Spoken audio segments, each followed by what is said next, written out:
Hi, Avery. Do you want to read a book? The Digging-est Dog.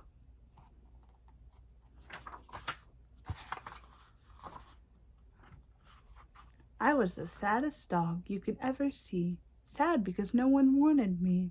The pet shop window was my jail. The sign behind me said for sale. I was tied to a bare, hard floor of stone. I could not even dig for a bone. I was living all of my life alone, a dog that no one wanted to own. And then one day, at 4:30, Sammy Brown came in the door. Sam took one look at me and cried, "Why are you tied up here inside?" I've always wanted a dog like you, so I'll tell you what I'm going to do. I'll take you to the farm with me. You'll play outdoors, for you should be. I felt as happy as a pup when Sam paid the man and picked me up. He rubbed my ears, he scratched my head. "I think I'll call you Duke," he said. Sam gave me a collar, he gave me a lead. We left that shop at tremendous speed. We went a long way out of town. We came to the farm of Sammy Brown. It was the nicest place I'd ever seen, a pretty white house in a field of green. And in the shade of the apple tree, a special dog house just for me. Next morning, while Sam did his chores, he let me run and play outdoors. I'd never played outdoors before. I'd always lived on that cold, hard floor. I'd never run on nice, soft ground. Now I barked with joy as I ran around. Sam looked at me and scratched his head. "Duke, you need some friends," he said. He blew his whistle, he blew a blast, and many dogs came running fast. I'd never met a dog before. Now I was meeting 6 or more. They walked around and looked at me. They looked me over carefully. Then at last I heard them say, "He's one of us. He'll be okay." One dog who wasn't very big suddenly began to dig.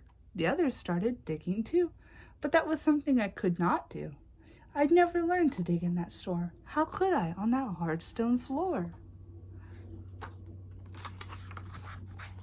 I tried to dig, but alas I couldn't. I wiggled my paws just wouldn't.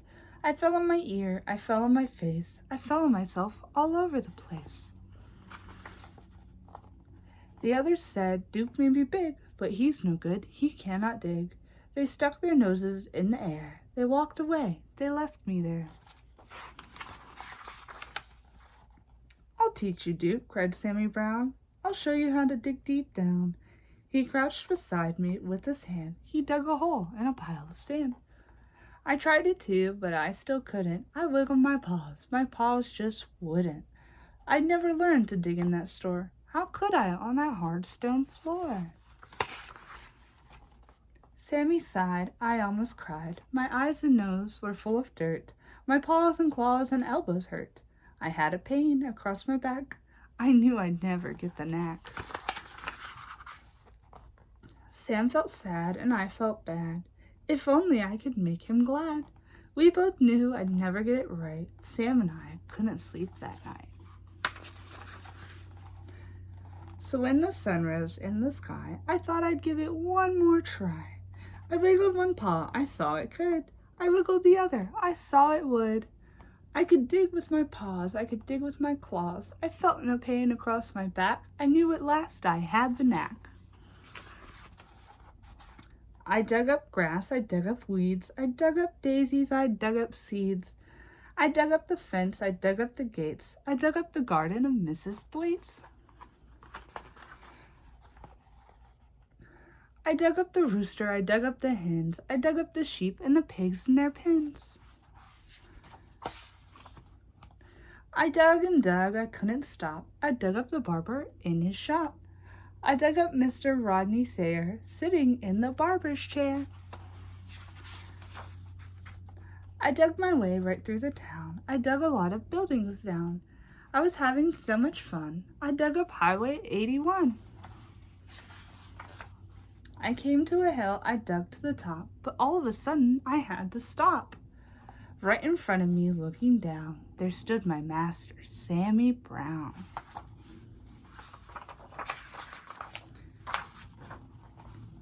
Sam didn't smile or pat my head. He only glared at me and said, "I'm sending you back to that animal store. They'll tie you to that hard stone floor, and you'll never, never dig no more." I couldn't run, I couldn't hide. Dogs came at me from every side. And then suddenly I knew there was just one thing for me to do. I ran away from Sammy Brown. I dug a hole that went straight down. I left him standing up on top. I dug and dug. I didn't stop.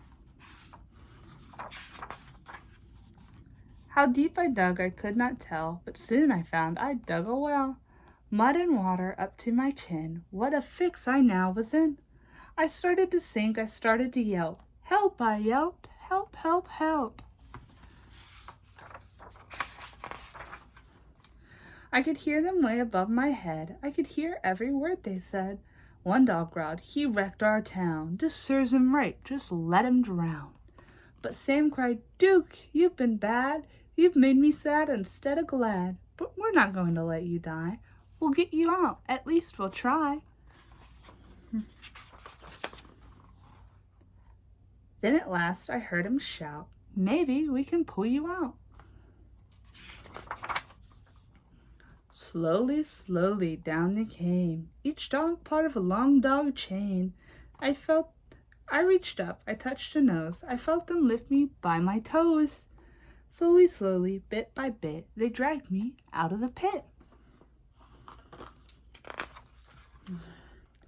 I thanked the dogs and Sammy Brown, and then I started back towards town.